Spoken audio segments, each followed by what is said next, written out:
After daylight savings over, it's like pitch black by 1 p.m. The sun pops up in the morning and is like, hey, remember me? And then he leaves 3 hours later. The sun is fickle is all. After spending the majority of his time hanging out with one half of the globe, he gets tired of it and decides to spend more of his time with the other half. In a way, winter is nothing more or less than the manifestation of the sun's boredom.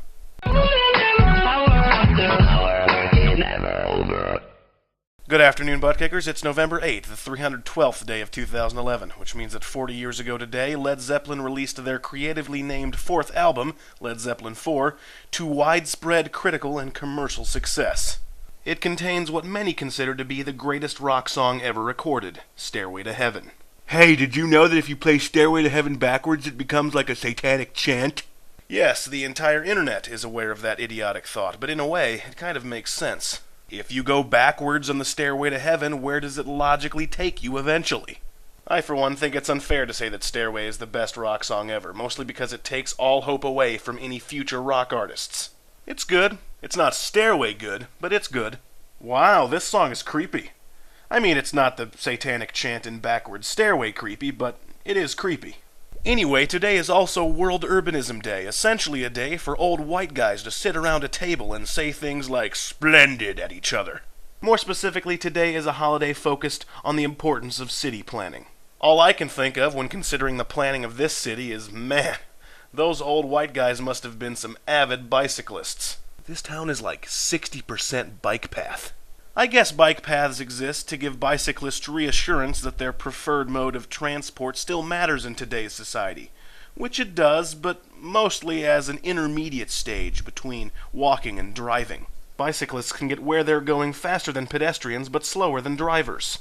They use 2 more wheels than pedestrians, but 2 fewer wheels than drivers. They can be on the road, but for some reason see themselves as being too insignificant to have to obey the rules of the road. I know that light's red, but I'm a bicyclist, and if a car hits me, well, I may be a quadriplegic, but I'll be the richest quadriplegic this world has ever seen.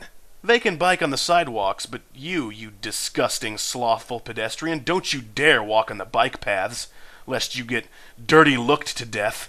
So you get to enforce rules without following them, you get to your destination twice as fast than you would if you walked, and then there's also the added excitement that some or maybe all of your bike could get stolen at any moment. I'm beginning to see why people bike. Now, skateboarding, on the other hand, is total nonsense. All of the on-wheels thrill of bicycling with none of the practicality, plus 3 times the douchebaggery. Sick ollie, bro. I mean, I know you screwed it up really bad, but it was still sick.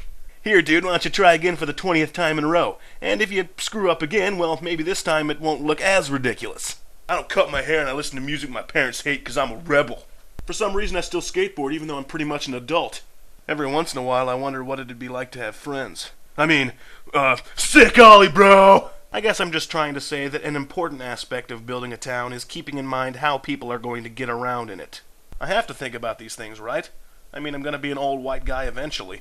Splendid. Sick! Until tomorrow, I'm Griffin.